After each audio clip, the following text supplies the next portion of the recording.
Hey, peace and blessings, everyone. You're now locked in with the baddest chaplain on the globe, Chris Burton, hoping all is well with you and yours. I want to thank you first and foremost for subscribing to us on YouTube, baddestchaplain.substack.com, Spotify, Apple, all the places, everywhere you get podcasts. My guest today is author, researcher, bridge builder, Dr. Trenita Childers. Dr. Childers is the author of In Someone Else's Country. It's a groundbreaking work. It examines systemic racism in the Dominican Republic. Dr. Childers' primary research includes health equity, social determinants of health, and evaluation of health policies and programs. But even more specifically, it includes factors like education, income, food security, housing, transportation, employment, and shows how these have far greater influence on health outcomes than even medical care. Dr. Childers is passionate about research that addresses these root causes of health inequalities. So I'm really, really excited. It's really an honor, Dr. Childers, to have you on this podcast. Welcome, welcome, welcome. Thank you so much. How are you? I'm doing good. I'm really glad to be here with you, Dr. Burton. I'm just really honored to be welcomed into this space. Thank you. Sure, no, thank you. I remember being so excited when I first saw In Someone Else's Country, like come across the timeline or wherever I saw it somewhere in the interwebs. And at the time I learned about it, I was still teaching at a high school in Brooklyn. Shout out JMC, y'all know. Most of my students there were Dominican, and I learned so much through my time there about Trujillo and the legacy and why some of my students, no matter how beautifully and wonderfully melanated they are, would tell me, no, not Moreno. So asking you now, what did you learn about anti-Blackness that was distinctly Dominican, and what lessons did you glean that resonate with the American context? Well, first of all, I'm so glad to hear that some of the content in the book could generate conversation among high school students. Yeah. Teens are sharp, and they really want to be engaged in these important social conversations. So I just love that you were able to talk to your students about big topics like global Blackness. I'm so here for it. 100%. So your question about anti-Blackness is an important one. And what is distinctly Dominican and what resonates with the American context, because it's really easy for people to look at that racism over there and turn a blind eye to what's happening at home. So first, I have to acknowledge that my research is shifting toward a slightly different focus. So I'm a little bit further from the weeds on this topic than I have been in the past. Got you. I follow Dr. Bertrude Albert. She's a Haitian American historian. She educates folks about Haiti's story, past and present. So please check her out if you want some more info on that. But for me, the similarities that stand out, those are the ones that seem to be bigger for me than some of the differences. So in both places, anti-Black rhetoric and anti-immigrant policies get much louder when politicians are running for office or when folks are up for re-election, right? So in the DR, politicians start talking about mass deportations and too many people of Haitian descent in the country when they're running for office. And in the US, we really see that too. Anti-immigrant policies get louder here during election years. Campaigns start to be about scarce resources and protecting insiders from outsiders, right? All of it just generates fear. Yeah. And fear is a really powerful tool to get people to do what you want. And it's hard to think clearly when you're feeling afraid. That is the truth. That is, it's I'm glad you mentioned it, because even just this past Friday when watching PBS's NewsHour and David Brooks and I forget who he was speaking against specifically in their like weekly debate. He was sharing that some of now candidate Trump's rhetoric has even gone so far to really, like, it always was there since 2016. It was there, but like almost echoing Hitler's rhetoric in terms of his latest soundbite of migrants poisoning the blood of the country. Like, it can't get more like on the nose, like this is dangerous, pump all the brakes than that. But to your point, it really does feel like fear motivates and rallies a base, to use that sort of like political science term, more than anything else. Like if you were to say there's plenty to share, you'd seem weak diplomatically. You'd seem like, that candidate is weak on immigration. But if you say things like close the border, build a wall, mass deportation, that seems to really get people going. What do you think about that sense of just like fear being so loud for people? Fear being so, say that again. Like fear being so loud for people, like being more Oh, attractive, I should say, than loud. Yeah, yeah. I mean, I think it just plays on people's insecurities already. Like a lot of us are already kind of maybe feeling anxious about scarcity. You know, the economy is taking a turn.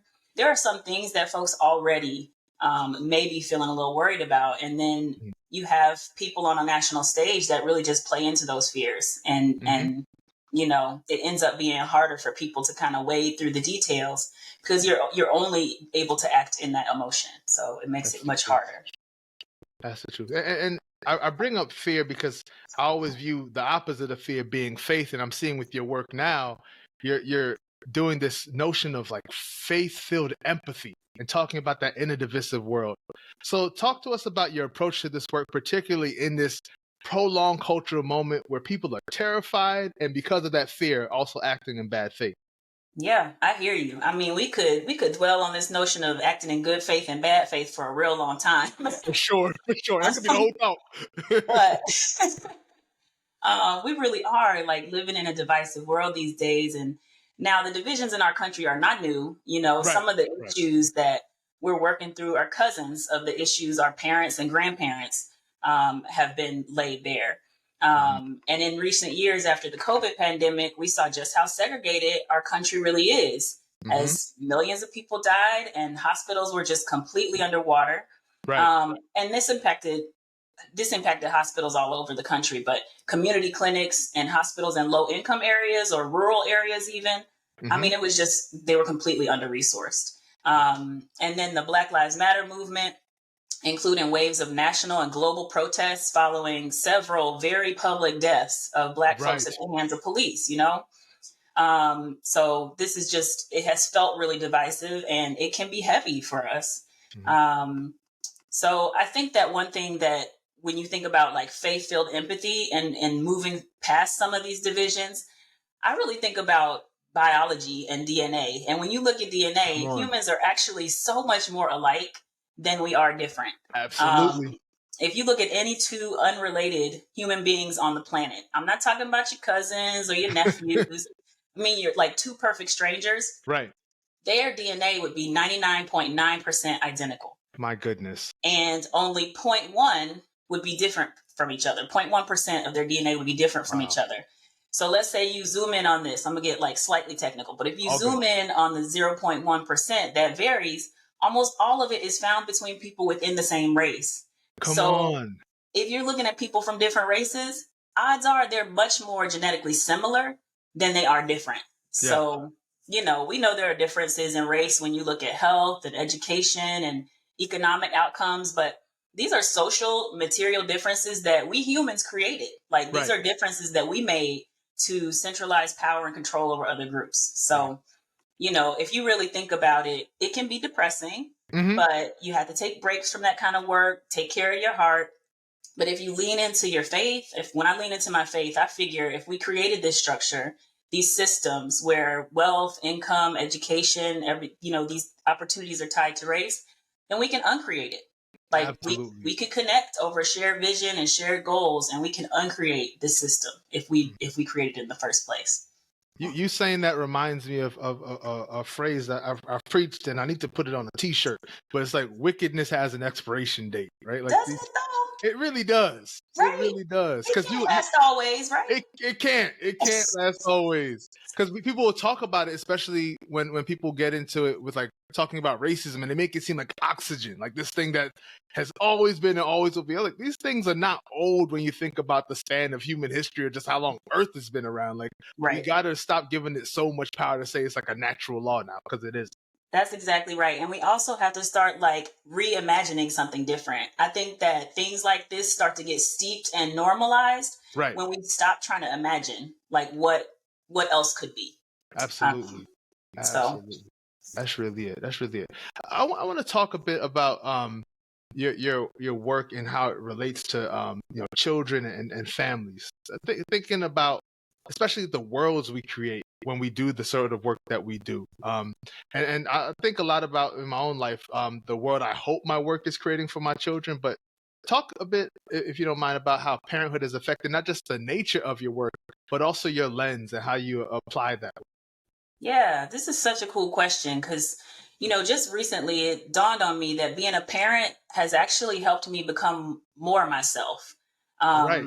I absolutely think about the work I do and how I hope it contributes to a better world for my kids and generations after them. Hmm.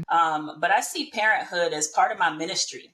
Yeah. And in any ministry, you got to shift the timeline you're working with. It's not your timeline, it's God's timeline. Truly. There are Native American cultures that practice what's called a seventh generation thinking, seven generations. So Hmm. that means when they make decisions, they're thinking about how that decision will affect people 7 generations after themselves. Come on. I can't even imagine something like this. So Right. I started shifting the way I was looking at this parenting thing. Yeah. I'm kind of an anxious person. Got you. And everything about parenting felt so urgent. Like, Right. make sure they know this or you have failed. Come on. Or make sure they don't turn out like that or you have failed. Right. But if I change my perspective and say, me and this little human or these little humans are all making our way through life. Yeah. I've got more time on earth under my belt than they do. I've Right. made some choices. I've learned some things. I want them to be okay, but this is ultimately their journey. It's not mine. Come on. I'm still on my journey, still trying to figure this thing out. Very fair. So I can share what I've learned. I can teach them how to figure out who they are, how to learn from their own choices, and I can share who I am with them so that they learn how to be in authentic relationships with other people in this world. Hmm. But I feel like parents often focus so much on the skills and the lessons without paying enough attention to the things we're teaching our kids about relationships. Right. So, I started thinking, what can I do to model good relationships, model good conflict resolution, collective decision making, empathy, all of these things with my kids so that they become adults who can pass those on for 7 generations. Yeah. That's the kind of legacy I really want to think about. I hear that, and I love that sort of like long-term view, because I think about sort of like the counter to it, and unfortunately, even with thinking about like the climate and everything that's going on with creation, it's been this sense of like, well, I'll be dead by the time it goes really bad. Right. That doesn't seem okay. It can't be okay. That's the complete opposite of 7 generations. Like 7-minute thinking. You know what I mean? Like, Exactly. Thank you. yeah. It shouldn't be a burden we pass on to some other generation. That just doesn't seem unfair. That seems unfair. So, and isn't it so fascinating? The ways in which this sort of like you can find the thread of truth throughout different cultures and contexts, because you can hold 7 generation thinking right next to the proverb that says like a good man leaves something for his children's children. Like those things they're cousins at the very least, right? If not siblings. There's something really beautiful about that too. I wanted to lift up. So love thank that. you for that. Thank you for that. What are you noticing about kids that you believe is worthy of celebration nowadays? Kids are so cool. So I think that kids are authentic. I feel like that is worthy of celebration. They are so real. I'm sure you can think of a time when your boys said exactly what they thought. Right. And you were like, oh, well, okay, then I see you. Yes. So, when they feel loved and they feel safe, kids will be exactly who they are. And that is so special. I've spent a lot of time over the years contorting myself, wondering what this group or that group might think if I did or I said this thing. Kids, like I said, when they feel safe and loved, their authenticity, is just really beautiful. Yeah, it really is. It's a treasure. And I'm here for that, for sure. So thinking about authenticity and the ways in which you've been able to I wanted to say initially like preserve oneself, but I'm going to flip that, call it audible real quick. Like how have you discovered yourself through like, this vocational thread, going from teaching at a private school, being in the Peace Corps, and now your current research with AIR? Like, what are the ways in which you've sort of like continued to discover yourself along this vocational journey? This question, I really had to think about it, because sometimes when I look at my resume or I look at my choices, man, Chris, I'm like, what, how did I get there? Right. So I was glad for this question, but I think that one of the threads that has really showed up for me, is really just value and equity and what it means to hear, and value all voices and all experiences, as important. So, teaching at a private school, that was really, it feels like a past life, but I believe it. That was my first job after Yeah. Davidson. Go Wildcats. All right. But that was my first job after Davidson. I was teaching fifth grade Spanish and science at a private school in Charlotte. It was under a teaching fellowship to recruit teachers of color at independent schools. And I learned so much there. But equity in that space was like, okay, I can lead an affinity group for Black students who really want a space to eat lunch with other kids who look like them. You know? Like, let's do that. Let's be a resource for that group. After that, in the Peace Corps, I served with my husband in the Dominican Republic. I taught third and fourth grade math and reading for a little while. I had a youth group that became peer health educators. I was so proud of them. Coached volleyball, led a dance group for kids. Come on. All the things. Had a good time. It was fun. But that experience really at Peace Corps offered a global lens. Yeah. As I was learning more about equity in the U.S., then it was like, okay, what does equity look like in other countries or across the globe? Like, what does that mean? So, I was there working with kids and making up dance routines, but I noticed political tensions between Haitians and Dominicans and went back 2 years later to do research while I was in grad school. Two kids later, not 2 years later. It was 2 kids later. Time is a flat circle. You know listen, what I mean? It is a flat circle. But anyway, so now at AIR, I'm a health equity researcher. I try to learn how to support marginalized groups as they access health and wellness in this life. So I think that I would say vision of equity and this place where all voices are heard and valued is really what has guided my vocational path. And it shows up in sometimes how I think about parenting too, and empathetic leadership as a parent. Like, how can we create a space where kids' voices feel valued and important and heard in our family? So that's been really important to me. Absolutely. I want to ask you about a time in your life where you felt a deep gratitude or just like in awe. Like, what was something? It could be anything from just like, oh, this like really awesome, spectacular moment on my resume to just like a regular morning with my family. It could be anywhere in there, but something that created a sense of gratitude and awe for you. I think that this is an interesting question because in relationships with your kids, with your partner, like, your spouse, all those sorts of things, I've always struggled with vulnerability in every relationship. It's hard. It is. And so I think it's especially hard as a parent because you think to yourself, you gotta have this, the parent wall up. So you gotta create security and trust, and all that is so true. But sometimes you gotta be a little bit vulnerable as a parent. And I'm gonna tell a quick story about this. This really made me feel grateful at this particular point. Gotcha. But I'm sitting at some soccer game and waiting on some kid to finish some soccer practice, right? It's my 13-year-old. I can't believe I have a teenager, but that's besides the point. Yeah. He got in the car after practice, and I was getting off the phone with my husband, and he said, "Well, who are you talking to?" My first instinct was to be like, "Why are you all in my business?" Like that's the, immediate kind of response. 100%.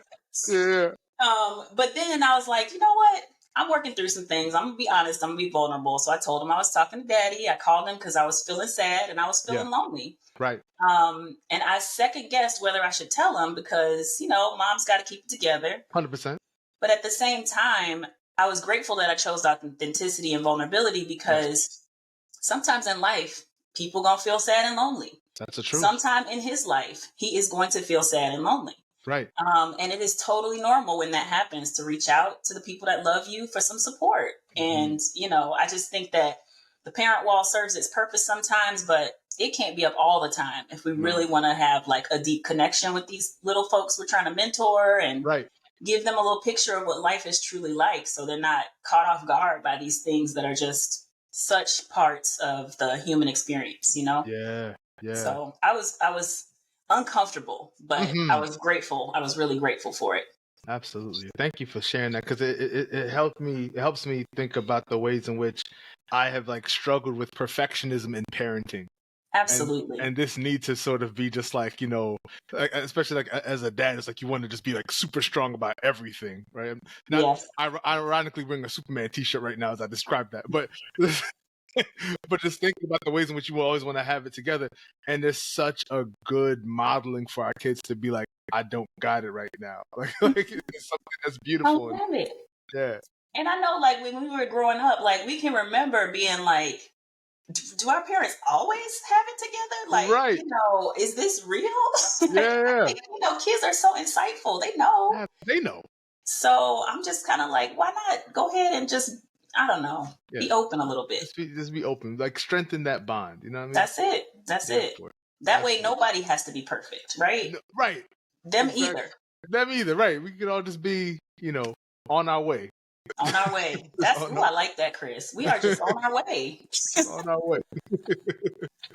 Absolutely. So what would you say, given, your work and the ways in which you're hoping to apply in my estimation, a very like needful way, a way that's just really heavily applicable to our current situation as a society. What is your hope for the world in this moment? I hope for the world. I really hope that we can learn how to be able to say what needs to be said and hear what needs to be heard. Yeah. To me, it feels like there's a lot of talking without saying too much and very little listening to truly understand. So it's the communication piece, like really listening and really being able to be honest about, what the perspective is. Yeah. That's what I hope. Yeah, and I'd love that too. And I'm hearing what you're saying and thinking about the ways in which people spend so much time talking past each other. And almost like having these, like, what they used to call kindergarten conversations. Like, I'm just waiting for you to finish what you're saying so I can say what I'm saying, and they don't have to be connected. That's exactly it. Like, active listening is a real thing. Yeah, it is. It's a skill we should preserve. Amen. As a species. Amen. I like talking past each other, really just like trying to make my next point instead of, really hearing what somebody else is saying and sitting with it for a minute. Like, it just feels really rushed and really high pressure. And like, we talked about time earlier. I'm just like, if we could just slow down a little bit, right, and really listen, go a little bit deeper, might get further. I agree. I totally agree. So outside of work, how do you find yourself spending your time? Like, what are the things you're like, you know what, this is really replenishing for me. This is giving me like an extra boost, or this is what I need to sort of like restore after working and taking care of the family, all that stuff. Like, how do you spend your time? I think as my kids have gotten older, I've really had more opportunity to figure out how I like to spend my time. That's fair too. All of y'all parenting kids 5 and under, I see you. I'm going to send you the Hunger Games, hang in there, because there's a really specific level of intensity when it comes to parenting small kids. No question. Mine are 7, 10, and 13 now. So different set of challenges, but they're much more independent. Yeah. So I can explore interests like baking. I love the Great British Baking Show. Yes. I like photography. That's been a really fun hobby. Gardening. I'm really good at growing tomatoes. Okay. There we go. What else? I love reading books that my kids are reading. That's been really fun, actually. Like, getting into the books that they like to read. Right. Because it really helps me see the world from a kid's perspective. Right. I haven't been a kid in quite some time. And I'm like, it's hard to keep that lens, really fresh. So I like to do that. But you said the word restorative, and I thought, my hammock, man. I love my hammock. Come on. If it's a really rough day, you can find me in my hammock with some headphones on. Right. And maybe a snuggly blanket, depending on how the day went. Exactly right.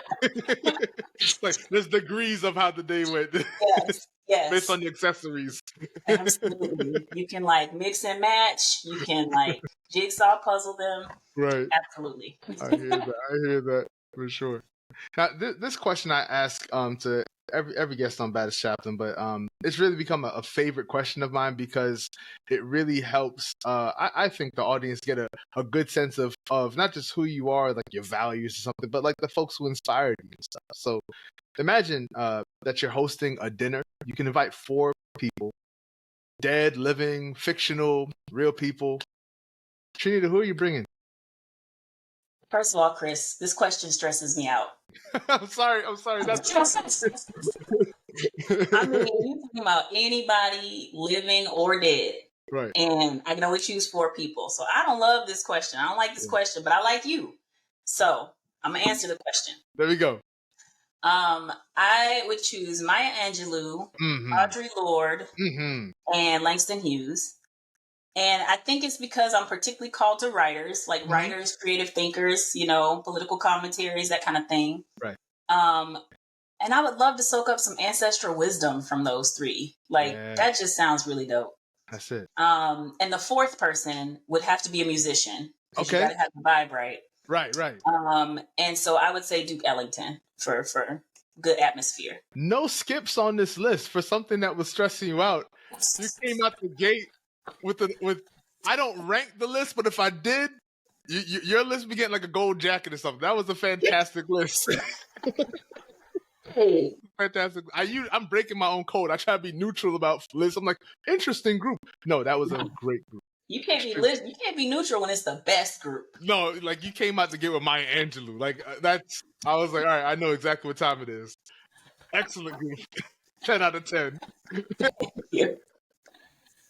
There we go. So I will be sharing the link for the book in someone else's country. Like I like to use Bookshop. I think it's such an amazing way to support independent bookstores and bookstores all over the country. Even in preparing for this, and if y'all live in Richmond now, I went to about 3 different bookstores just to like chat. And it felt so nice to just be back in bookstores. It's a lot nicer than just clicking a link. No shots to anybody, but just like, taking that time to just be in a bookstore. So with Bookshop, you'll be able to actually gear it towards saying like, I want to buy this from like specific real life bookstore. And it just feels like a really great way to do that.